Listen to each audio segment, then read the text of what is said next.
संख्या बहुत कम हो, लेकिन दुनिया में संस्कृत भाषा का पूरा दबदबा है।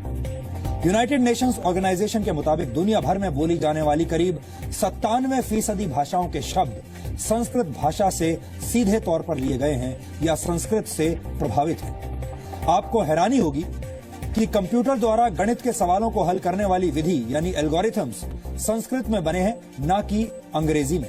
संस्कृत में दुनिया की किसी भी भाषा से ज्यादा शब्द हैं। वर्तमान में संस्कृत के शब्दकोश में 102 अरब 78 करोड़ 50 लाख शब्द हैं। जी हाँ, कितनी बड़ी संख्या है आप देखिए, 102 अरब 78 करोड़ 50 लाख शब्द हैं संस्कृत में। इतने सारे शब्दों के बावजूद किसी और भाषा के मुकाबले संस्कृत में सबसे कम शब्दों में वाक्य पूरा हो जाता है, यानी कम शब्दों में अपनी बात कहने में संस्कृत सबसे कारगर भाषा है। फोर्ब्स मैगजीन ने जुलाई 1987 में संस्कृत को कंप्यूटर सॉफ्टवेयर के लिए सबसे बेहतर भाषा माना था। अमेरिकी अंतरिक्ष एजेंसी नासा के मुताबिक संस्कृत धरती पर बोली जाने वाली सबसे स्पष्ट भाषा है, जिसकी वजह से संस्कृत कंप्यूटर प्रोग्रामिंग के लिए सबसे कारगर है। नासा के पास संस्कृत के ताड़पत्रों पर लिखी 60,000 पांडुलिपियां हैं, जिन पर नासा रिसर्च कर रहा है।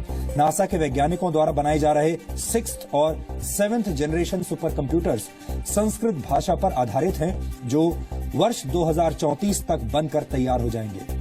स्टडीज ये भी साबित करती हैं कि संस्कृत सीखने से दिमाग तेज हो जाता है और याद रखने की शक्ति बढ़ जाती है। इसलिए लंदन और आयरलैंड के कई स्कूलों में संस्कृत को कंपल्सरी सब्जेक्ट बना दिया गया है।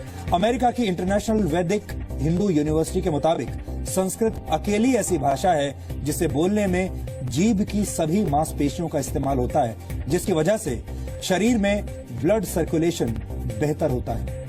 इस वक्त दुनिया के 17 से ज्यादा देशों की कम से कम एक यूनिवर्सिटी में तकनीकी शिक्षा के कोर्सेज में संस्कृत पढ़ाई जाती है। यानी पूरी दुनिया संस्कृत के महत्व को समझती है और इसका गुणगान भी करती है। हमें लगता है कि संस्कृत भाषा को भारत में भी अब उसका खोया हुआ पुराना स्थान और सम्मान वापस मिलना चाहिए। हमारी आपसे यही अपील होगी कि विदेशी भाषाओं की आंधी में हमें अपनी प्राचीन भाषा को भी भूलना नहीं चाहिए।